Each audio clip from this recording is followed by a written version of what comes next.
This is episode 75 of the Gauntlet podcast. My name is Jason. I'm Lowell. I'm Andrea. And I'm Rich. Hey, Rich, you and I got a chance to play the Indie Hack last week, and I thought we'd start off by talking about that. Let's do it. So I'll do the overview real quick since I ran it.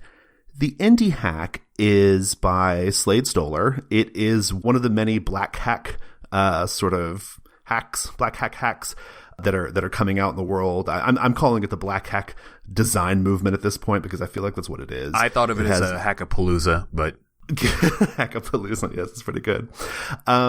It's becoming a thing. I feel like every time I go into drive-thru now on Hotta's small press, I see just like little black squares of like different, black hack derivatives.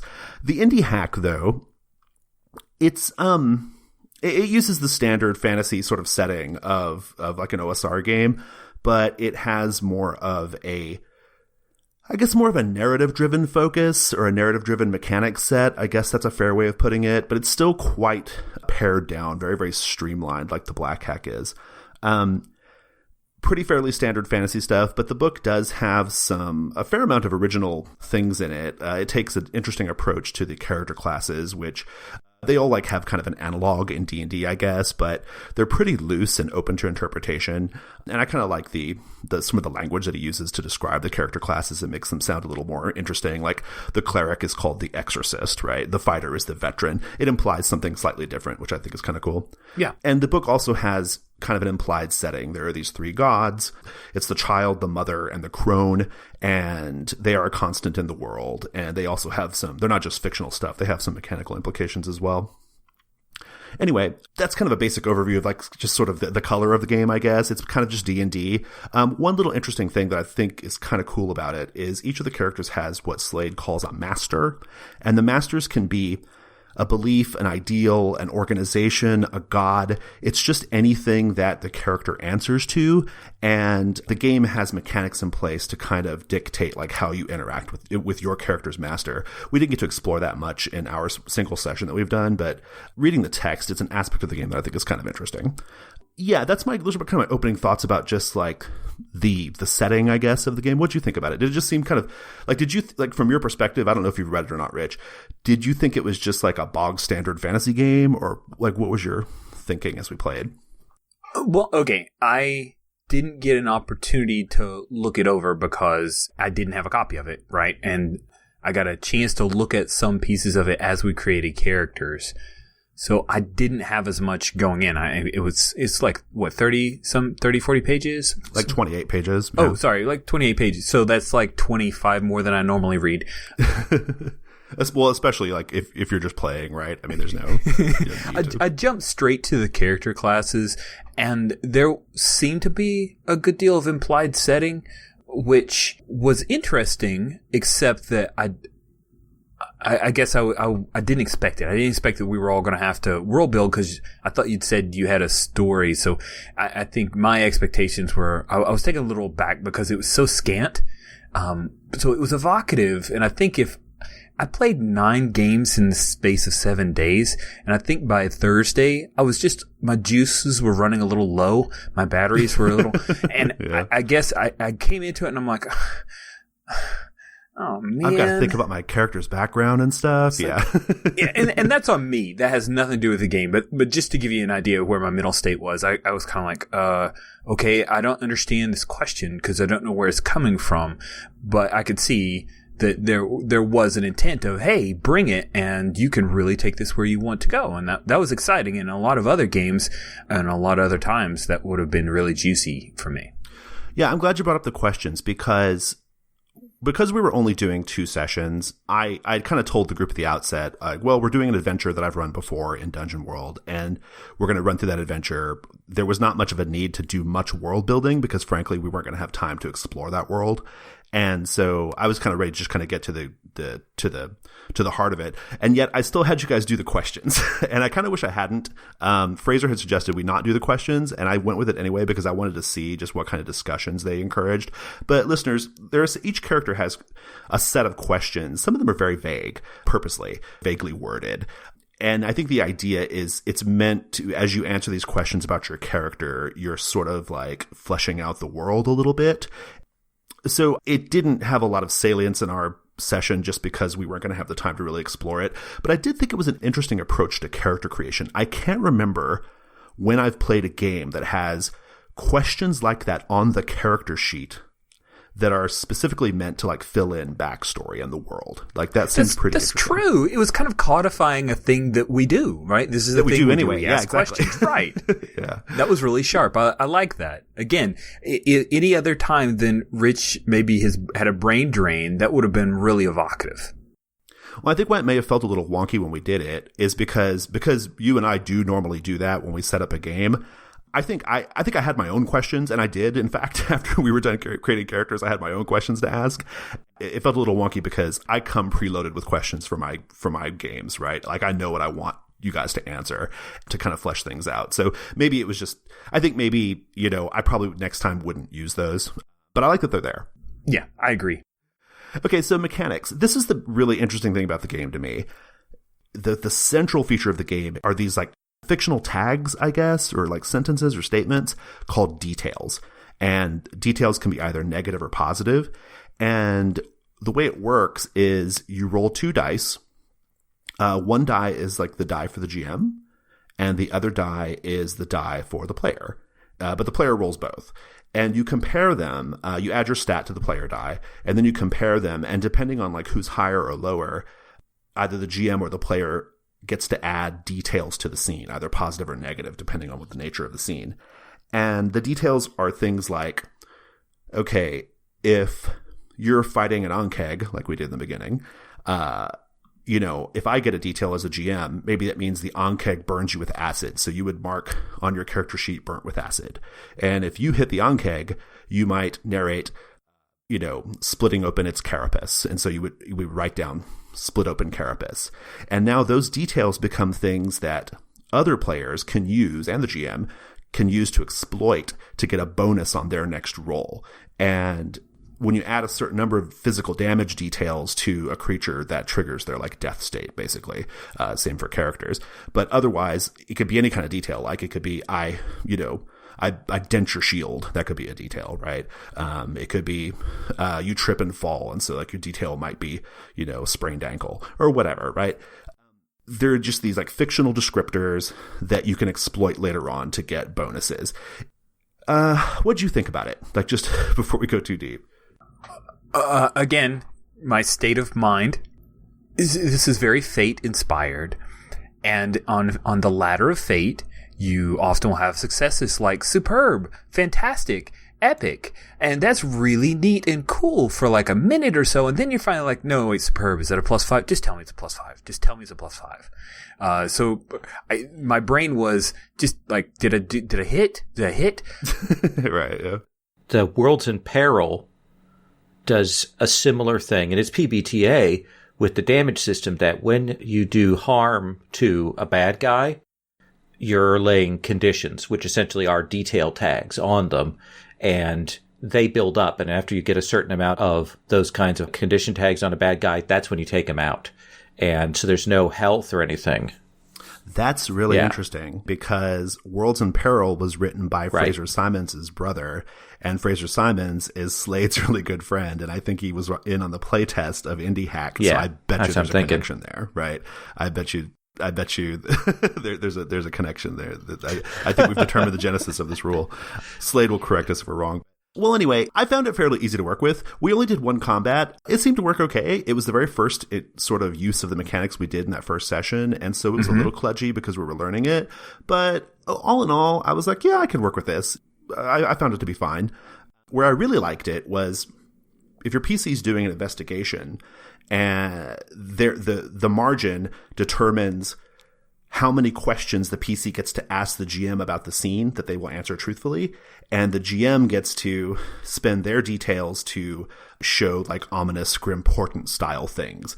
And I really liked that. That actually worked really well in the game we played. I quite enjoyed that. I think it's a little more flexible than like the Apocalypse World investigation moves because you can ask any question.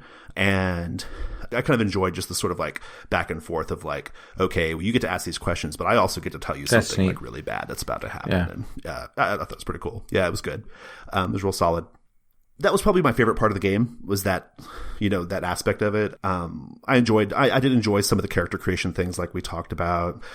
I have to say, I was using one of my own adventures, and just to see if I could run it in Indie Hack, it was kind of a little test, and it worked great. I mean, I didn't find myself like really like reaching or struggling at all. Like, it felt really good to me, mostly because you don't engage the rules too often. Like, you mostly kind of just stay in the fiction, and then but every now and then you do.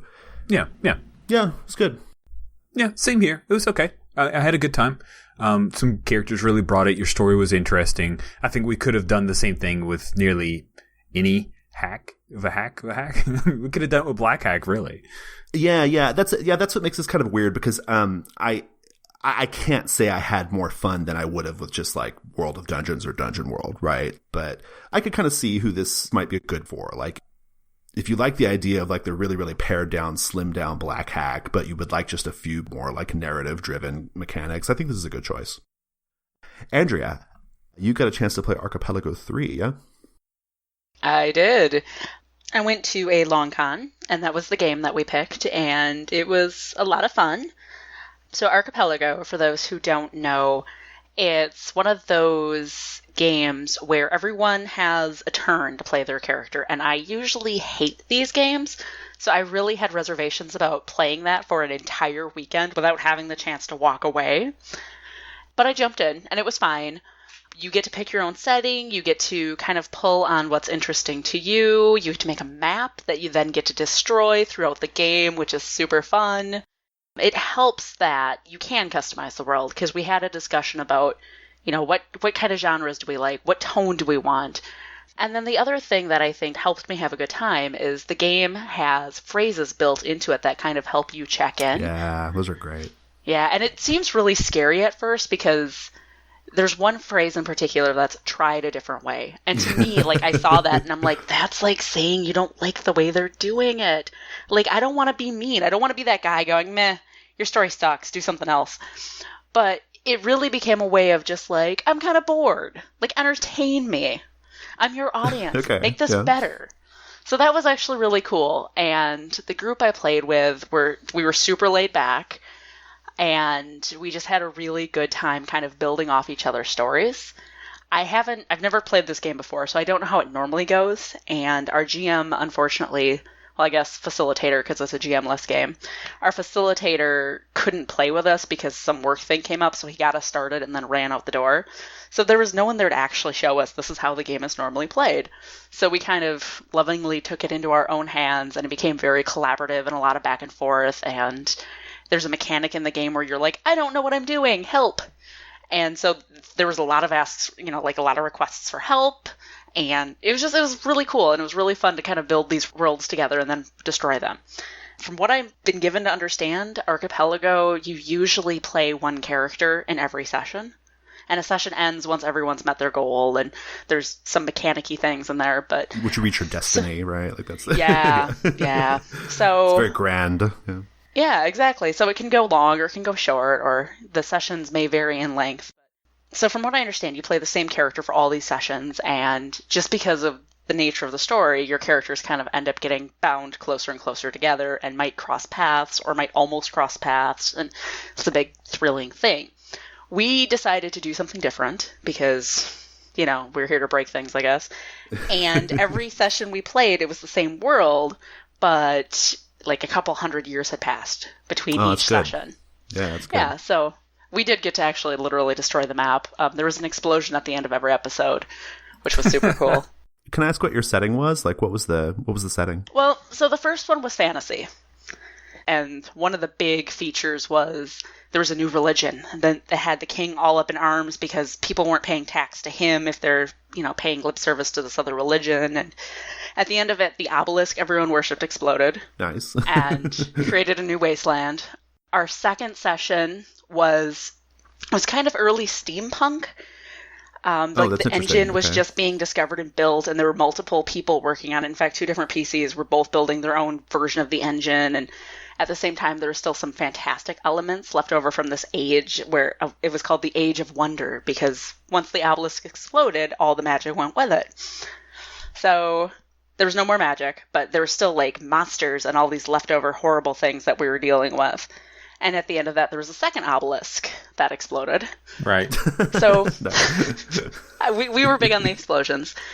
Particularly the exploding obelisks. So we kind of put our heads together, and I don't know how we came up with this. It was very collaborative. But we decided the obelisks were actually pieces of a spaceship that had fallen.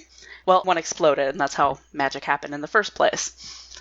And then when the other ones exploded, like the first one wiped out magic just because it neutralized it. And then by the time the third one exploded, like everyone was just breathing in these nanotechnology pieces. And so you had people who had like grafted technology onto their bodies because, everyone had nanos in them. So at the end, 2 PCs and an NPC became rocket fuel for the alien spaceship. And went up to the stars with another PC. Oh. Yeah, it's really hard to explain how we got to that point because I don't know. That was the end of the con. That was a very long weekend. Yeah, it sounds like the end of the con story. Yeah. But you don't drink, right, Andrea? No, I don't drink. Okay, just checking in. Then that was just about the only downside I had with Archipelago was the first story was really tight, and we had these really cool characters, and then the second one was a little bit looser, and by the third one, everyone was just too silly. Yeah. So that was a bummer.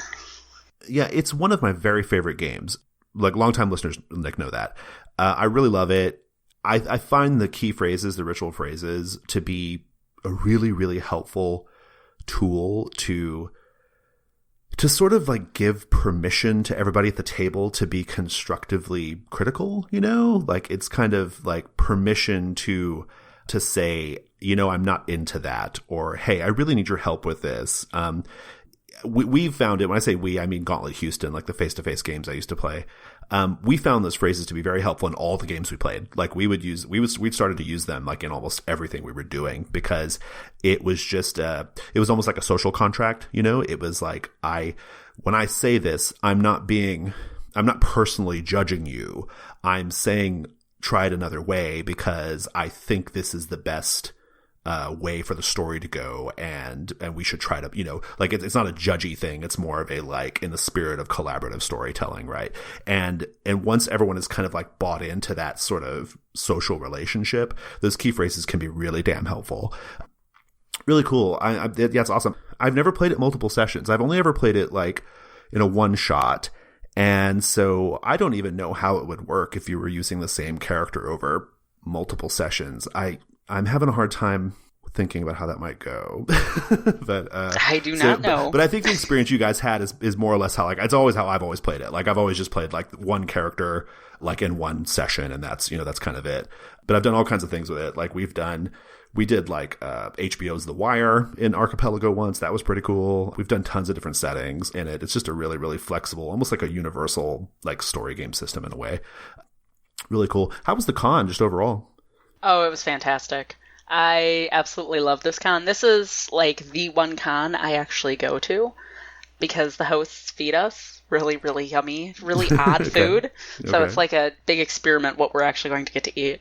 Everyone there is super nice. I go by myself because I don't have anyone who's really into that around here. Because I game with a bunch of lousy trad players. Ow! But so they don't want to do the long con thing, and that's okay. Anybody who tuned in because Godbound's on the show notes, Andrea apologizes. Yeah. I played it first, just so we're clear. That is true. Yeah, she brought it to us. Hipster. I just want to ask a question, Andrea. Mm-hmm. Now that you've been to several long cons, and by several, two, and it was the same one, but that's okay. See, more than one equals two. Yeah, several long cons. You're the expert of this group. Now that you're the expert on long cons, isn't that really just so indie gamers can play a campaign? I mean, isn't that really what it is? Ouch. Oh. And there were trad games there, which was really cool. Everyone's super nice, super welcoming. We rented a house, so people would have places to crash, those of us who came from 3 hours or more away. Great. Awesome. Just super cool place. Super cool people. I love it. Cool. Hey, Rich and Lowell, you guys both played in Judd's Godbound game, right? We did. Yeah, I'm super jealous. I can't play on Fridays, so wah wah. But how'd it go? It was awesome. Yeah. Lowell, I know I had a great time, but I don't know if I checked in with you a whole lot because I kind of went crazy. How were you? Did you enjoy it? Did you? Oh, dude. After the game, I went online and I ordered the deluxe hardcover. So immediately afterwards. All right, cool. That's high praise. Yeah. Wow. Yeah. So the one thing that Andrea didn't say about Godbound that no one told me was true, and if I knew this during the Kickstarter, I would have definitely backed it, was that Godbound is built on a lot of the framework or aspects of Scarlet Heroes, which is a game that I bought way back in the day from Kevin Crawford over on that Kickstarter. And I just love it. You guys heard last time what Godbound is. It's right. It's demigods running around in a setting. Yeah. Judd took it a totally different direction than I anticipated. He said, when he started off, he said, okay, let's make our characters. He pre-generated characters, but it was like 80% done, so we were able to add in some really cool color and details. And he said, okay, and he holds up the first edition Monsters Manual. And he goes, the one thing I love about Godbound is that, all those really high level monsters that you always look at and you're like, I can already tell where this is going. God, if only I could, but you can never get to go and throw down with these dudes. We literally had a scene where he just flipped through the book and he goes, here, see this demon right here? That's the guy you run into. And he's like holding it up to the camera. It was so cool. This is so cool. It's good. Other aspects of the game that came from Scarlet Heroes I liked. Of course, you're supposed to be super tough. You have a thing called a fray die. So every time you're rolling to hit people, you also roll this die. Unless you're going against something that's like equal level to your demigod status or higher level. If it's lower level, then you roll this fray die. That is the amount of damage it's just damage splash from you existing. Okay. There's no roll to hit. That is how many things you've killed while swinging to hit the thing you meant to kill. Okay. See, it makes sense. You're a god, right? Yeah. Yeah, I went for very much the Hercules kind of barbarian. So that was fun and silly. And after the previous night where I was upset with somebody being silly, I said, fine, I'm just going all in. If I've been given a barbarian, I'm going to barbarian it up. And 3 first level demigods, we found a demon and we kicked his ass. It was great. A demon lord. Let's with a singular name and a unique picture in the monster manual. So yeah. What about Demogorgon? Did he throw Demogorgon in there? No, Orcus was referenced though. Oh, Orcus, that's good. Because we wander in, we're like, what kind of treasure does the demon lord have? Oh, it's the wand of Orcus. Nice. And that's the point at which I knew where we had gone on the power curve. I was like, okay, now I know. Yeah, nice. Yeah, that was good. Yeah, I hadn't gamed with Judd in a few years, and he was the guy who introduced me to Burning Wheel and a lot of the kind of early indie games I got to experience with Judd as the GM. And seeing him run the game for Lowell and Fraser Simons and myself, who were all competent and comfortable GMing, and having us kind of chomping at the bit, raring to go to take some narrative stuff. And he had so many ideas that he was bringing. It was really cool how he was able to mix and match and collaborate with all of us. Just an amazing game master. And cool. I had such a fantastic time playing Godbound. So as I was looking at all the games I played this past week, that was the one that I had to chat about. Lowell, you played this crazy Shadow Thief. Oh, I was awesome. I was super awesome. I just was. So, I got the thief character and I was the best person in the whole wide world. And I loved it. So good. Everything I did was awesome. And the whole night was awesome. I dug it. I love epic level things. We've played high level Glorantha games here. We've played Scion. We've played Exalted. In that vein, this is probably the easiest and quickest one I've seen. And as soon as I saw it, I was like, yep, I can take this to the table. People will love it. Cool. Awesome. Godbound. Neat. Is there anything else you guys want to say about it? I punched over a tower because I thought it was my character's older brother. It was good. That was you get a state of fact at the beginning of the game. That's one of your finishing up your character thing. And I said, I want to have knocked over something. And we looked on the map that Judd had, and he said, well, this looks like a fallen tower. Is it cool? Do you think maybe you? Oh, yeah, I punched that tower and it fell over, and then it was true. There is one other mechanic I want to highlight, and I think Andrea had referred to this in the previous episode when she talked about Godbound, and that's that when you level up, you get destiny points, and you use those destiny points to create facts about the world. And, we got 2 destiny points, and I spent 1 to make it so that in this town, when you went out at night, if you had ill intent, the shadows kind of haunted you to kind of prevent crime. And then we also bundled together like 4 of our points to affect the whole region, to spread the concept of free will to people. And that's a great little mechanic, simply presented, easily managed, a narrative based, more OSR kind of thing. And I liked it a lot. Sweet. Is there anything else you guys want to say about Godbound? Nope. Godbound. Cool. No, I'm awesome. good. Thank you. Yeah, no, I'm super jealous I missed it. I saw when he was kind of advertising for players, and I was like, oh, God, it's a Friday, and I will get killed if I game on a Friday. Well, so let's just wrap up the game discussion with Worldwide Wrestling. I know that's a thing you're into right now, Lowell. How's it going? So I still love it. I've talked about this before. I talked about the fact that having read Worldwide Wrestling and having played it a little, it got me into watching pro wrestling. And that's been a whole new hobby area that I've explored. And this is an online group. And it's my wife, Sherry, who, God knows, has never watched wrestling. And 3 or 4 other people that are real wrestling aficionados.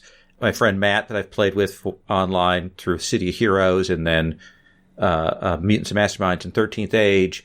And then his group, very trad. They've done essentially D&D and 13th Age is as much as they've done.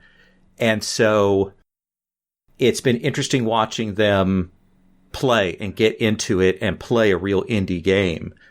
Because Matt, I had recommended Worldwide Wrestling to him. And when he read it as a real wrestling vet and a trad gamer, he was like, this looks like garbage.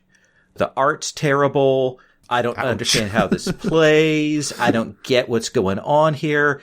He talks about addiction and stuff in sort of offensive terms. And I'm like, I think you're kind of misreading that. I think you're not getting what's going on there. And he was like, yeah. And I was like, well, let's play it. And he was like, yeah. And right away, first session, he was like, okay, I take it all back. Okay, that's good. I see what he's doing with this. I see why we've got those things in there. I see how that would come in for storyline play. I appreciate the graphic setup of it. And I want to say this is, I love good layout and design, and Nathan Paletta's stuff is dynamite, is top notch. All of his stuff in there is great. But it's a great game. Here's the thing is, we play Apocalypse World games. It's to play to find out what happens, but there's a weird thing in the Worldwide Wrestling because someone's setting what happens, but you're kind of playing the storyline that goes with that. And so we had a great session where a jobber rolled boxcars and, he should have been going down, but, he stood up and he faced a non-player wrestler and he was all beat up and he had this great, glorious moment with one of these alternate rules from the supplements. And afterwards he was recruited by a Technos, who wanted him to fight this other luchador. And we had the resolution of this ongoing feud between Sherry's character, Serious Business, who had been a jobber. That's a good name. I like that. Oh yeah. Isn't that great? Yeah. And had turned to an athlete, a real wrestler. And she had this ongoing feud with another one of the player characters who was running, Dallas, who is essentially this misogynist pig, classic wrestler who didn't want to wrestle a woman. And they've had this ongoing feud. And in this session, everything kind of led up to that final battle. And the player knew that he was going to probably get an advance out of this. And so he could retire his wrestler. So he was ready to have his wrestler go on and get promoted to another promotion. And so he's in there in the clinch as they're doing it. And he has his character lean in and say, make this look good, man. I got to go out whale, Good. Yeah. And it was awesome. Every session has been great. These guys, Matt said, I wasn't sure what kind of legs this game would have, but he says every session is something new and something awesome. And I think that's true. There's so much stuff to do with it. It may not seem like it, but it's fun. All the things you can add at a table. I love it. Really do. So here's my question. Yeah. We had talked about this idea of doing on Gauntlet Hangouts an ongoing like wrestling promotion, like whichever players sign up for the game that week, it's their wrestlers who are going to be on the card, right? Yeah. Is that still going to be a thing? Because I'm really excited about that idea. Yeah. I'd play that in a hot minute. I think what I want to do is figure out a way to do it that we could have one evening thing and one weekend time, alternating so we can get a broader group of people. Yeah, like lots of time zones and stuff. Yeah. Yeah.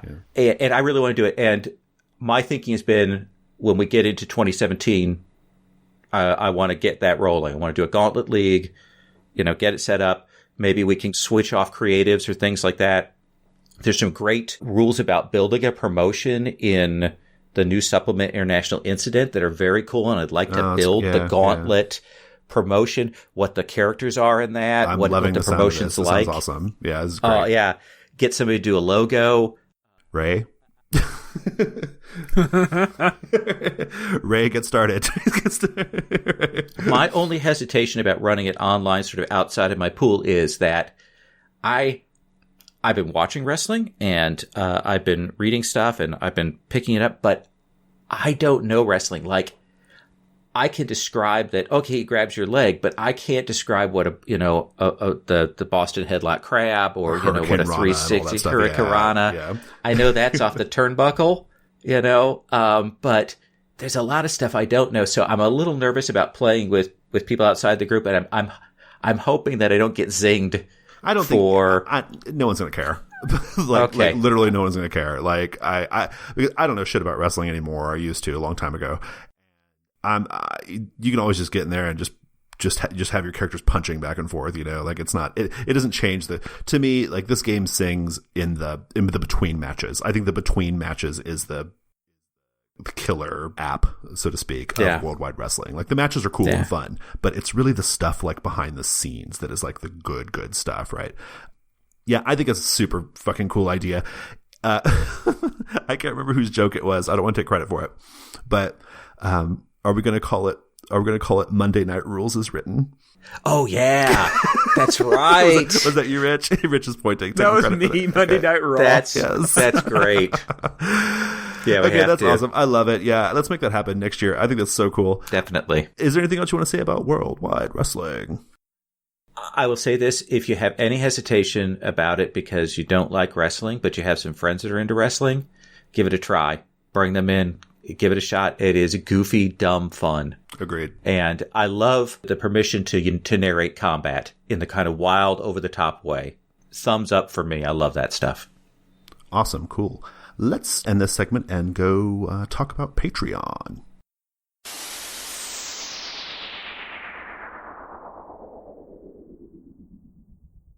Okay, listeners, we have launched our Patreon. Today, the day we're recording, is the very first day of the Patreon. It's going pretty well so far. I'm happy with it. I wanted to just talk a little bit about it because we haven't really, we haven't discussed it much on the podcast, and I think this is a really good time to do it. So the real big thing here is, like why are we on Patreon? I think that's the main thing I want to cover because, we talked about it, Rich and I and David and some of the other principal organizers. We talked about what is the point of the Patreon? What are we trying to accomplish? What's the reason for doing it? Right. And at the outset, I will tell you listeners that, the Gauntlet is incredibly expensive. It's so expensive, particularly in time, but also money. A lot of resources get dropped into this. But that wasn't quite enough for me personally because we're going to keep doing this, right? I mean, I love making these podcasts. I love managing the community. I love running games for all the people that we run games for. I really get so much personal enjoyment out of it that I would keep doing it and it would be fine. I think the reason why the Patreon is important is because we have started to sort of expand our scope in terms of like what sorts of things we offer and what kinds of things we want to get done, because we think it would make the community really awesome.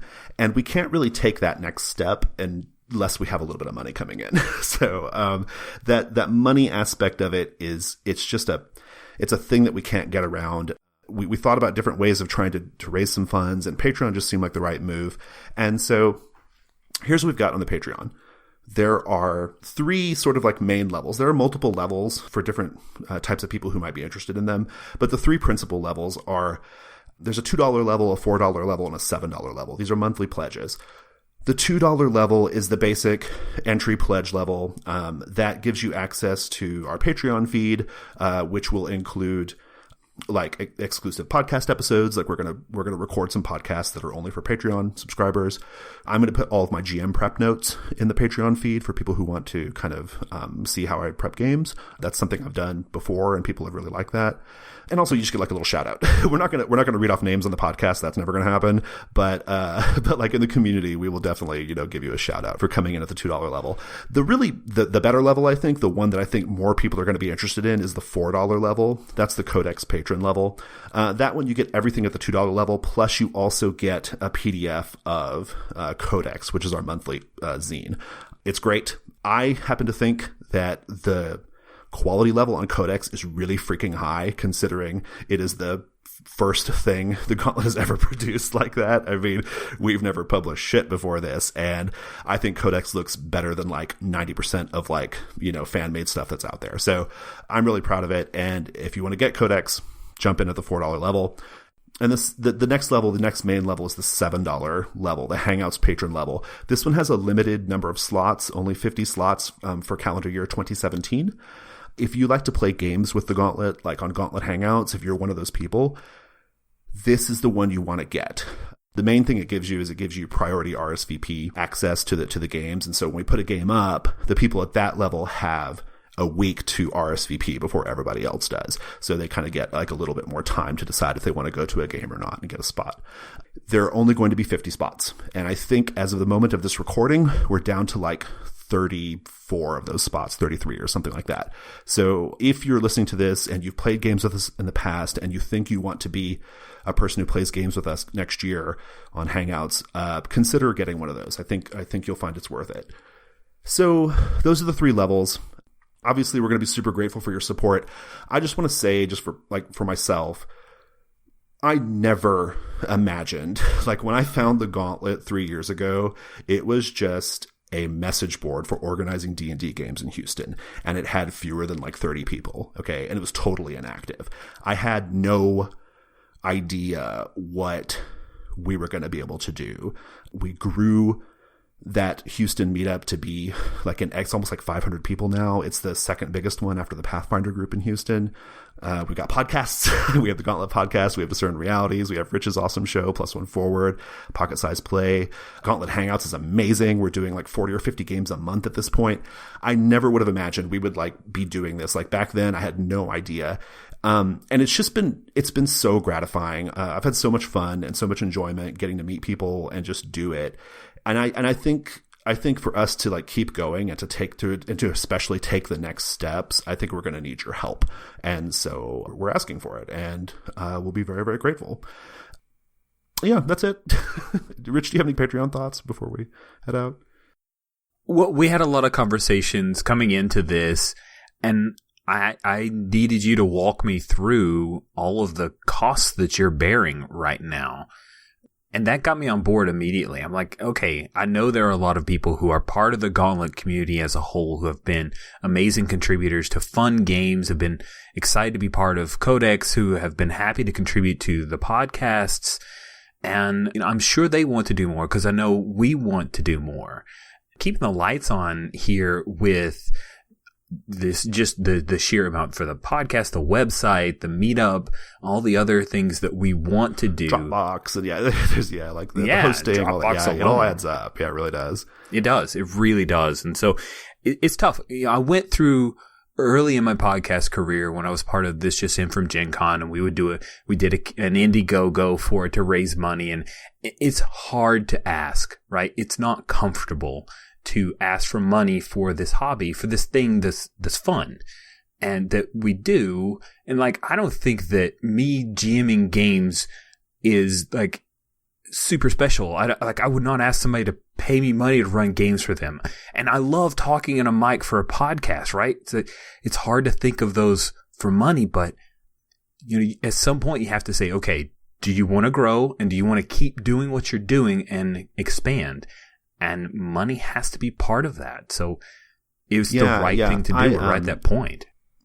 Yeah, I agree completely. And I think, in fact, you're a little bit underselling like your contributions to the Gauntlet, Rich, because I mean, listeners, you guys don't necessarily know this, but Rich and David and Steve, they put in hours and hours to edit this podcast. It takes a long time to put these shows together. And I feel super fortunate because I just get to sit down and talk, right? And so I'm really, really lucky that I have so many awesome partners in this who are kind of helping me out. And I just think the Patreon is it's the right next move because, you know, I think everyone should help, you know, like we should all want to help out. And so as a way of sort of like honoring their time, I think that's another reason why the Patreon is a great thing. It really is, you know, if you get enjoyment out of these shows, if you get enjoyment out of, you know, being in the community and we maintain a really, really pleasant, polite community, and that's work. I mean, like that doesn't come easy, right? If you enjoy, you know, playing games with us, you know, we would definitely appreciate your support. And I think it's something that you'll be glad you did. And so that's all I've got to say about it. You can find the Patreon at patreon.com/gauntlet. I really thought that you were going to adopt Kristen's preferred pronunciation, call this Patreon. Patreon. I should have called it Patreon the whole time. That would have been great. That was Epi's, right? Didn't Epi call it Patreon? No, he calls it Patreon. That's right. He calls it Patreon. All right. Let's go to the next segment.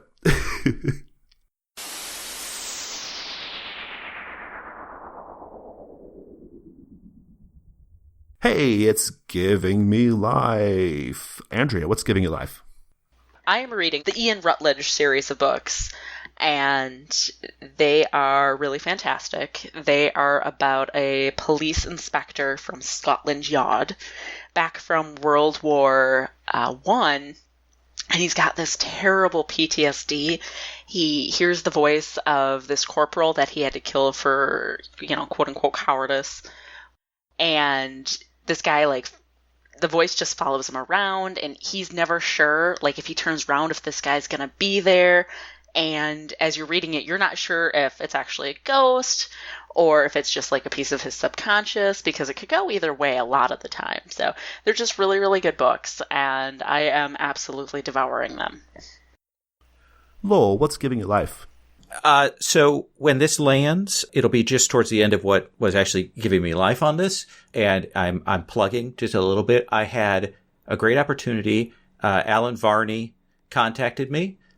He does the bundle of holding, and he asked me if I wanted to curate one of the bundles. And so, cool. The bundle of Steam that is on there, the steampunk bundle that's running in parallel with the Victoriana bundle, I got to, you know, put together the copy, and I got to kind of select the stuff and some things we couldn't get, and some other things, you know, came up, and so that was super fun. Sweet. Yeah, it's neat. And I'm hoping to be able to maybe do that some more in the future with him. So, you know, it'll end on the Monday after this drops. So maybe take a look at that. I'm very happy it came out of my having done those History of Steampunk and Victoriana lists. So that was super cool. Badass. Congratulations. That's cool. Yeah. Thank you. Yeah. And he obliquely referenced that on Age of Ravens, if anybody is not reading Lowell's blog, he does histories of particular types of RPGs, and he did a very extensive write-up of all the steampunk RPGs, and that's where he gained this knowledge. I think he's the perfect candidate to do these kind of bundles. I hope that Mr. Varney taps you again, because I like this write-up a lot.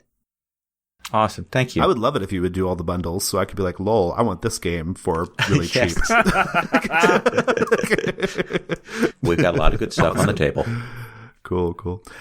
Rich, what's giving you life? Okay, before we started recording, I lamented that I had a couple of things one that I really wanted to talk about, but isn't going away, hopefully anytime soon, although it's on Fox, so it may get canceled. The other one was very timely and might be stale by the time the episode actually comes out. And both of them are somewhat sports related. Jason said I could pull a double header, guys. I had to use that. He said it, though. No, he said it. I didn't do it. It's not my fault. Anyway, first and foremost, Fraser Simons and I have been having a little bromance about this show on Fox called Pitch. Pitch is a new show. It's a fictional tale of the first female player in the Major League Baseball Association.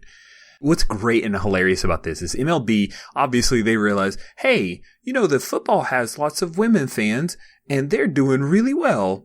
Maybe we should tap into that market and encourage people to come to 3 or 4 hour long events that are known as baseball games. I'm all in on this Pitch. So they are using all of the MLB assets. It is the San Diego Padres. They're in the stadium. They are using MLB Network people. All of the shows are going on in the background. She's being interviewed by people who are actual personalities on the MLB Network. It's crazy how much this permeates, and it gives it a feeling of realism. It's an observation on status, sports celebrities, the idea of how pivotal she could be. How, if this person did exist, what would it do? And it's well done. Like I actually like it quite a bit. It's it hits some of the sports narrative tropes, but I'm okay with that because the slant on it of having not only a female player, but she's also a black player. So that's kind of nice because I don't know that not all Gauntlet listeners are really care about baseball, but this was a sport that was part of breaking the color barrier.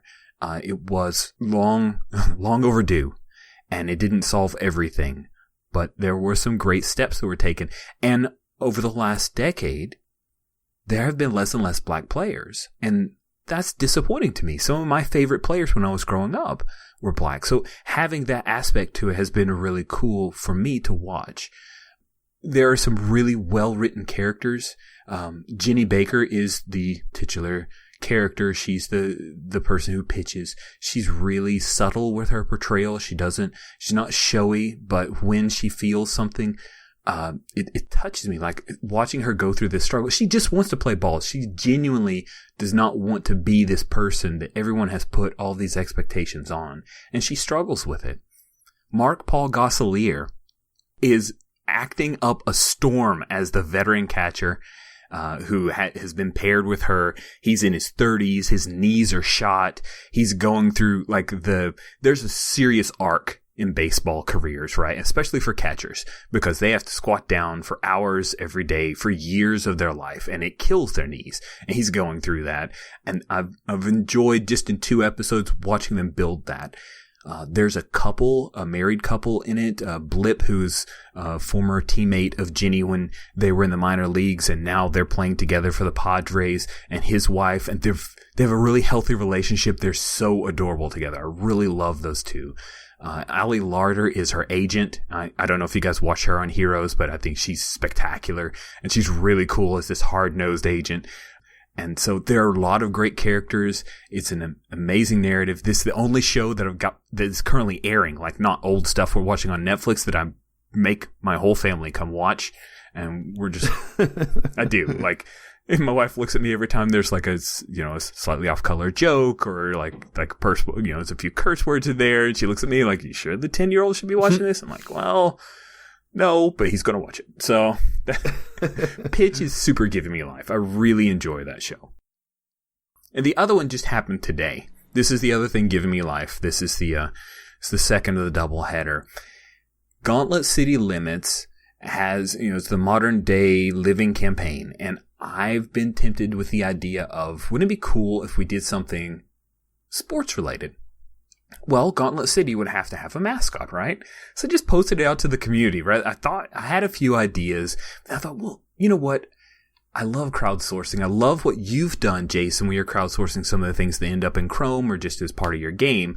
So I started crowdsource. Some of the names. The community's so good for it. They're so creative. And the community fucking comes through. They'll give you 100 things. Yeah, it's great. Oh man, yes. So let me just run through the list because it's probably going to be lost in the G+ feed by the time this comes out. Of course, the first suggestion was smooth-chested werewolves. That's the obvious, obvious, right? A werewolf thing, right? Of course. And then things from ranging from chinchillas to chameleons or dragons to goblins to gorgons. Then, with a gauntlet, it could be knights or cavaliers, the orcs. Somebody going for the home vote there. The Gauntlet City Gygax. I just saw that one on the notes. Gauntlet City Gygax. That's so fucking horrible. Oh my God. What is a Gygax? How would you even have that mascot? It should be what is a Gygax? I mean, I know what Gygax is. But be a dude in a little cart, in a little D20. cart. He just wheels around and, oh God. David.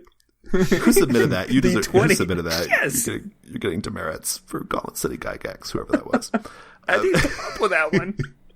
The Gauntlet City damnably destructive, deliciously devious dark devils who have had to abbreviate their name to D6.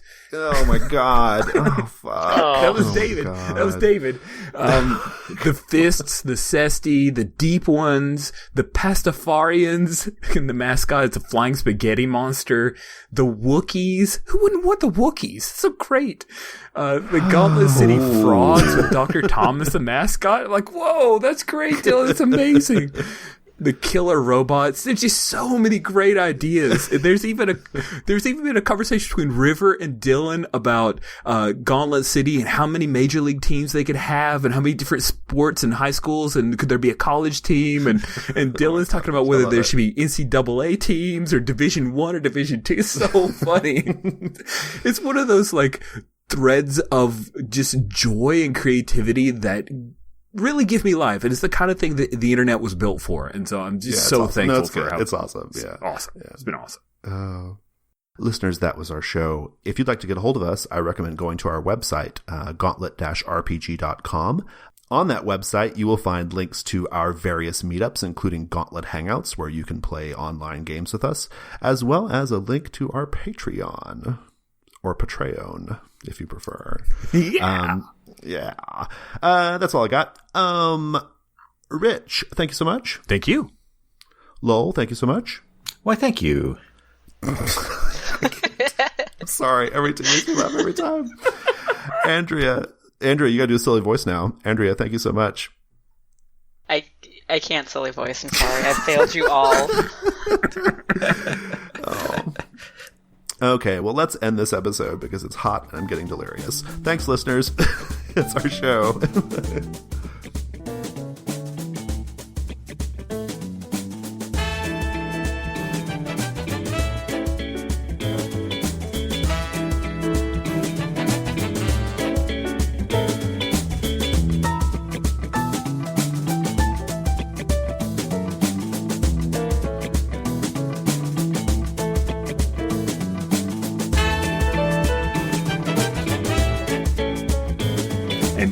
First level demigods, we found a demon and we kicked his ass. A demon lord.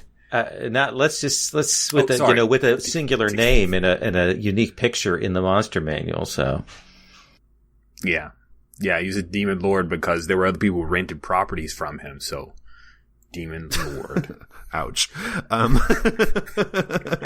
Steve, you may want to edit that one out.